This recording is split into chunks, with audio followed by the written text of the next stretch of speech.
Welcome to ఆది TV. మనతో పాటు బీఆర్ఎస్ మహిళా విభాగం మహిళా నాయకురాలు తాండ్రమేయం గారు ఉన్నారు. ఆమెను అడిగి తెలుసుకునే ప్రయత్నం మనం చేద్దాం. మేడం నమస్తే. నమస్తే. నమస్తే. చెప్పండి మేడం, ఎట్లా ఉంది ఇప్పుడు రేవంత్ రెడ్డి మాత్రం ఇక్కడ హిట్లర్ ముసోలియన్ ఆదర్శంగా తీసుకొని ఇక్కడ రాష్ట్రాన్ని ముందుకు తీసుకెళ్తున్నా అని చెప్పేసి ఇక్కడ ఆయన అంటున్నాడు. ఈ 2.5 సంవత్సరాలలో ఏం జరిగింది ఈ రాష్ట్రానికి, ఏంటి మరి రేవంత్ రెడ్డి పరిపాలన ఎట్లా ఉంది?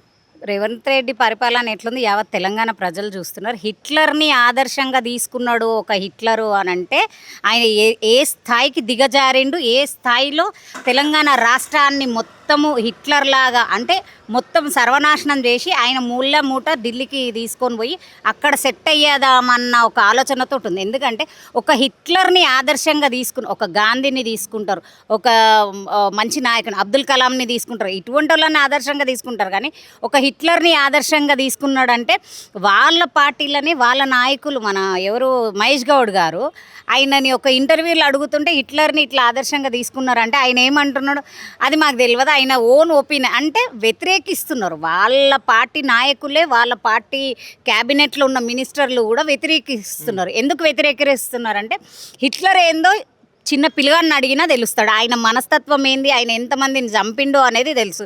ఇక ఏది గది కూడా తెలియని ఆ నాలెడ్జ్ కూడా ఏదో చదువు రాదు, ఏబిసిడీలు రాకుంటే స్కూల్లో నేర్చుకోకుంటే కాలేజీలో పోయి నేర్చుకునేటైనా ఈయన సరేలే మా దరిద్రం తెలంగాణకు పట్టిన దరిద్రం 5 సంవత్సరాలు మేము ఏదో అనుభవిద్దాము అని చెప్పేసి మేమేదో సరే అని చెప్పేసి పోయే కాలంలో ఒక పెద్ద బండ వేసినట్టు హిట్లర్ని ఆదర్శంగా తీసుకున్నాం. అంటే 2 ఏండ్లు ఎవరు ఎక్కడ మరణ మురుగంధాలు మోగుతాయో, ఎక్కడ ఈయన హిట్లరిజం చేసి మమ్మల్ని చంపుతాడో అని భయంతో మాత్రం తెలంగాణ ప్రజలు బ్రతకాలి. ఎందుకంటే ఇప్పుడు మీరు చూసినట్టయితే రైతులు హరిగోస పడుతున్నారు. ఆడోళ్ళు మొన్న ఆడవాళ్లకు కోటీశ్వర్లు చేస్తా అన్నాడు. బస్సులా ఏదో వానలా నడుచుకుంటూ పోతున్నట్టు సీతయ్యలాగా ఫోజులు ఇచ్చిండు. ఆ ఫోజులో కోకే ఖాళీ ఏంటంటే వీడియోలో రావాలి, ఫోటోలో కావాలి. నువ్వు అదే రోజు ఒక ఆడోళ్ళతోటి బస్సు నొప్పించినావు అంటే నువ్వు ఏ రకంగా నువ్వు చేస్తున్నావు అంటే ఒక చీరియంగానే కోటీశ్వరాలు అయిపోయినావు. ఫస్ట్ నువ్వు తులం బంగారం ఇచ్చి కళ్యాణ లక్ష్మి 1,16,000 ఇచ్చి నువ్వు లక్షాధికారులను చేసినాక కోటీశ్వరాలను చేయి. నువ్వు ఎవరికి ఇస్తున్నావు? చీరలు కూడా ఎవరికి ఇచ్చిండు? ఇక్కడ హైదరాబాద్లో ఒక్కొక్కరికన్నా ఇచ్చిండు ఆ బతుకమ్మ చీరలు. 2 బతుకమ్మలు అయిపోయినాయి, ఇంకో బతుకమ్మ రావట్టే.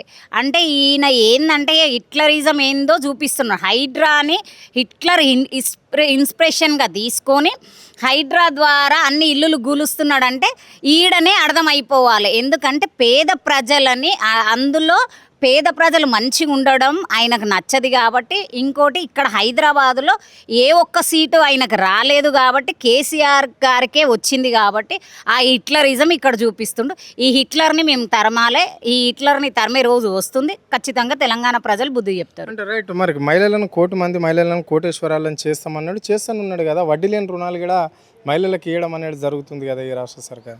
ఒక్క మహిళకు కోటీశ్వరాలను ₹1,00,000 ఇచ్చిండా? ఇప్పుడు సరే రుణం లేని అది ఇస్తున్నాడు, ₹1,00,000 ఒక్క మహిళకి ఇస్తుండా? 1,00,000 2,00,000 ఇస్తుండు. అది చేయంగానే కాదు కదా. నువ్వు 6 గ్యారంటీలు ఏమైనాయి, నీకు 420 హామీలు ఏమైపోయినాయి, రైతు గోస. ఇప్పుడు రైతు బాగుంటేనే రాజ్యం బాగుంటుంది. నువ్వు రైతే హరిగోస, నువ్వు అసలైన సిసలైన రైతునే నువ్వు హరిగోస పెట్టినప్పుడు ఖచ్చితంగా మేము కోటీశ్వరుల మేడికెళ్ళి అవుతాము. అంటే ఈయన పాలన ఎట్లా అంటే ఏదో నీటి మీన బుడగల్లాంటి మాటలు చెప్పాలా, బుడుబుంకల మాటలు చెప్పాలా, నేను ఇన్ని చెప్పినా అన్ని చెప్పినా కాదు ఏదో ఒక్కటి. అంటే ఇప్పుడు 6 గ్యారెంటీలలో మీరు చూసినట్టయితే ఈజీది ఏముండే బస్ ఫ్రీ అంటే బస్సుకు కూడా మాకు పైసలు లేకుండా ప్రయాణం చేసేంత లేక కాదు, మేము ఉన్నాయి. అదే బదులు నువ్వు దళిత బంధు ఏదైతే ఉండేనో అది పెట్టేది ఉండే, నువ్వు బీసీ బంధు ఏది ఉండే అదే కంటిన్యూ చేసేది ఉండే, నువ్వు మీ రాహుల్ గాంధీ పేరు మీద పెట్టేది ఉండే, ఇందిరాగాంధీ పేరు మీద. అంబేద్కర్ అభయాస్తం కింద దళిత బంధువును ఇంప్లిమెంట్ చేస్తున్నారు కదా. 12 లక్షల రూపాయలు బీఆర్ఎస్ సర్కార్ ఏమో 10 లక్షలు ఇస్తే వీళ్ళు 12 లక్షలు ఇస్తామని చెప్పేసి కూడా చెప్పారు కదా. చెప్పుడు వేరు చాతలు వేరు. ఈయన చెప్పేది కాదు, మా చెవులు సంతోషపడుతున్నాయి, అన్నీ చెప్తున్నాడు, శిలాపలకాలు అన్నీ ఓపెన్ చేస్తున్నా, అన్నీ చేస్తున్నాడు. ఈ 2.5 సంవత్సరాల పాలనలో ఈయన చేసింది ఏంది రాష్ట్రానికి? ఈయన ఒక్క ఇల్లు కట్టిండా? కనీసం ఒక తులం బంగారం ఎవరికన్నా ఇన్ని పెళ్ళిళ్ళు 2.5 సంవత్సరాలలో ఎన్ని పెళ్ళిళ్ళు జరిగినాయి పేదింటి పెళ్ళిళ్ళ ఒక తులం బంగారం ఇచ్చిండా? చెప్తాం మేఘన గారు. అంటే ఇక్కడ రేవంత్ రెడ్డి సర్కార్ ఇంద్రమ్మ ఇండ్లను కట్టిస్తుంది, తెల్ల రేషన్ కార్డులను ఇచ్చింది, సన్న బియ్యం ఇచ్చింది. సో మళ్ళా ఇక్కడ మీరు అన్నట్లనే మహిళలకు సబ్సిడీ గ్యాస్ ఇచ్చింది, ఉచిత దళితులకు 200 యూనిట్లు ఎవరికైతే ఉంటుందో వాళ్ళకు 200 యూనిట్లు ఇచ్చింది, వృద్ధాప్తి పెన్షన్ ఇస్తున్నది, వితంతు పెన్షన్ ఇస్తున్నది, అనేక ఏ అయితే పథకాలు చెప్పారో చెప్పని పథకాలు కూడా వాళ్ళు ఇంప్లిమెంట్ చేస్తున్నారు పేద ప్రజల కోసం. ఇందిరమ్మ ప్రభుత్వం ఇది ప్రజాపాలన నడుస్తుంది తెలంగాణ రాష్ట్రంలో. మీరేమో కాదు అని అంటే ఎట్లా? ఎందుకనంటే గ్యాస్ నిన్ననే వచ్చింది, గ్యాస్ 1000 రూపాయలు తీసుకున్నారు. మీకు వచ్చిందేమో ఎందుకంటే మీడియా వాళ్ళకి ఏమైనా స్పెషల్గా ఇస్తున్నాడేమో రేవంత్ రెడ్డి, ఆయన మంచిగా చూపించాలని, అంతే తప్పించి మాకు రాలేదు. ఇంకోటి సన్న బియ్యం అన్నారు, సన్న బియ్యం అయితే ఆల్రెడీ వస్తుండే. ఈయన ఏం చేస్తుండే మూడు నెలలు ఒక్కసారి ఇస్తుండే. కేసీఆర్ గారు ఏ పథకాలు అయితే పెట్టిరో మీరు చూసినట్టయితే ఆ పథకాలని ఇంప్లిమెంట్ చేయకుండా అవే వేరే రకంగా చేస్తున్నాడు. కానీ ఈయన ఓన్గా ఈయన గవర్నమెంట్లో ఏం చేసిండు, పింఛను 4000 పింఛను వికలాంగులకు కేసీఆర్ గారు ఇచ్చిండు. ఈయన 6000 అన్నాడు. ఎవరికి ఇచ్చిండు? మన రాజీవ్ యువ వికాస్ అని అన్నాడు. పిల్లలు పాపము ధన వస్తాయి మా రేవంత్ అన్న ఇస్తాడని ధన అప్లై చేసిరు ఎండుకుంటా కూర్చున్నారు. వాళ్ళకు పింఛన్ ఇస్తా అన్నాడు 4000 పింఛన్. వాళ్ళకి పింఛనేది మాకు 2500 ఏవి. మళ్ళీ 2.5 సంవత్సరాలలో మొత్తం అన్నీ మేము లెక్క చేస్తాం, లెక్క ఇస్తాం. ఏడు ఇవ్వాలి చెప్పండి, మీ 45 ఇవ్వాలన్నా ఏడు ఇవ్వాలనో చెప్పండి. సెక్రటరియట్లకు అయితే మీరు వస్తలేరు. ఏమన్నా అంటే కమాండ్ కంట్రోల్లో పోయి కూర్చుంటారు. కమాండ్ కంట్రోల్లో అయితే సేఫ్గా ఉంటారు. ఈడైతే అందరు కలిసి వాతలు పెడతారని చెప్పి ఈడికి సెక్రటరియట్కి సరిగా వస్తలేరు. ఖచ్చితంగా వాళ్ళు సన్న బియ్యం అంటారు. ఇంకోటి మీరు రేషన్ కార్డులు అంటారు. రేషన్ కార్డులు అప్పటిదప్పుడే చేసిండా? వండి పెట్టిన అన్నాన్ని అకస్మాత్తుగా వచ్చిన ఎలక్షన్లో గెలిచి, అది కూడా సగం గెలిచిండు, మొత్తం గెలవలేదు, గెలిచి వచ్చి అవి ఏవైతే కేసీఆర్ గారు ఇయ్యాలనో అవి ఈయన చేతితోటి ఇస్తుండే. ఇది కేసీఆర్ గారి కిట్టే. కానీ మీరు చూసినట్టు కేసీఆర్ గారి కిట్ ఉండే. కిట్ ఏమన్నా ఈయనకు పుల్ల పెట్టిందా? ఈయనకు కుడిసి కింద ఏమన్నా ముళ్ళ కంప పెట్టినుండేనా?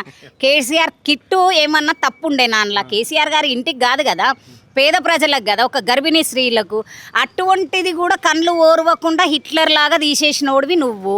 నీకేమన్నా కామన్ సెన్స్ ఉందా నీకు? సీ సన్నబియ్యం అంటావు. ఇక ఆల్ ఆర్ సీయింగ్ సన్నబియ్యం, కానీ అది కేసీఆర్ గారు ఇచ్చిన సన్నబియ్యం కదా.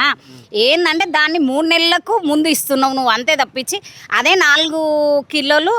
ఇప్పుడు ఇంట్లో ఎంతమంది ఉంటే అంతమందికి అని కనీసం నువ్వు ఒక 4 కిలోలు కిలో పెంచినవా? పెంచలేదు.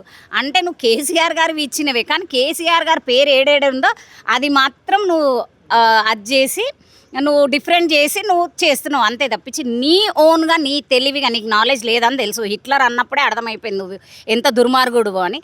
నువ్వు హిట్లరిజం చేస్తున్నావు, అంతే తప్పించి నువ్వు పరిపాలన చేస్తలేవు, ప్రజలకు ఏం మంచి చేస్తలేవు. ఇక మొన్న ఏదో అక్కడ పోయి పాలమూరు జిల్లాలో పోయి ఏదో పలుకులు పలుకుతుండు, శిల్క పలుకులు, ఏదో గద్దెలు కూల్స్తాము అది ఇదని. అయ్యా రేవంత్ రెడ్డి, నిజంగా మీకు దమ్ము ధైర్యం ఉంటే మీది ఏదైతే ఇల్లు ఇప్పుడు నివసిస్తున్నారో మీరు పోయే 45లో మీరు వెళ్ళే దారిలోనూ 3 గద్దెలు ఉన్నాయి. మా కార్పొరేటర్, మా బీఆర్ఎస్ కార్పొరేటరే అవి పెట్టిండు. ఆ ఒక్క గద్దె కూల్చండి చూద్దాం మీ దమ్ము ధైర్యము. ఆ గద్దె కూల్చినాక మాట్లాడండి. రైట్, చివరిగా చెప్పండి. మొన్న రాష్ట్ర ముఖ్యమంత్రి కూడా ఒక మాట మాట్లాడండి. అంటే పంచగట్టిన వాళ్ళంతా వైఎస్ రాజశేఖర రెడ్డినా అని చెప్పేసి అన్నాడు. ఎవరిని ఉద్దేశించి అని ఉండొచ్చు అన్నమాట? డిప్యూటీ బట్టి విక్రమార్క గారిని. ఎందుకంటే పాపము ఆయన నడవడము చేయడం, ఆ మహనీయుడు రాజశేఖర్ రెడ్డి ఖచ్చితంగా మేము అభిమానం ఉంటుంది. కానీ వైఎస్ రాజశేఖర్ రెడ్డి గారిని ఎంత కించపరిచిండో, ఒక దళితుడిని కించపరిచిండు. అయ్యా రేవంత్ రెడ్డి, మీరు దళితులు అంటే చాలా చులకన అనుకుంటున్నారు. ఏ రోజైతే మేము ఏకమై ఒక్క తాటిగా నిలబడ్డం అనుకో బిడ్డ, నీ డొక్క జీరి డోలు కట్టడం అయితే ఖచ్చితం. ఆ డోలు కొడితే కూడా సౌండ్ ఎట్లొస్తుందో దద్దరిల్లాలే నీ ఢిల్లీ. ఇది పరిస్థితి. అంటే రేవంత్ రెడ్డి 6 గ్యారంటీలే కాదు కదా, ప్రజలకు ఇచ్చిన యావత్ ఏ ఒక్క హామీ కూడా నెరవేర్చడం లేదు ఆయన అని చెప్పేసి కూడా చెప్పడం జరిగింది. ఆయన కేవలం ప్రతిపక్షాలను పట్టుకొని, లేదంటే అలా పార్టీలో ఉన్న నాయకులను ఓర్వలేక ఆయన కామెంట్లు చేయడము, వాళ్ళ మీద బురద చల్లడం ఒక లక్ష్యంగా పెట్టుకున్నాడు. కానీ రాబోయే ఎలక్షన్లో ఇక్కడ జిహెచ్ఎంసీ కావచ్చు, గ్రామాలల్లో ఎంపీటీ జడ్పీటీసీ ఎలక్షన్లు కావచ్చు, లేదంటే 2008లో ఈ ఎన్నికలలో అయినా సరే కానీ కాంగ్రెస్ పార్టీని తప్పకుండా బొందబెట్టే రోజులు దగ్గర పడ్డాయని చెప్పేసి ఇక్కడ మేఘనగర్ స్పష్టంగా చెప్పడం జరిగింది. కెమెరా పర్సన్ కళ్యాణ్ తో అరుణ్, ఆద్య టీవీ, హైదరాబాద్.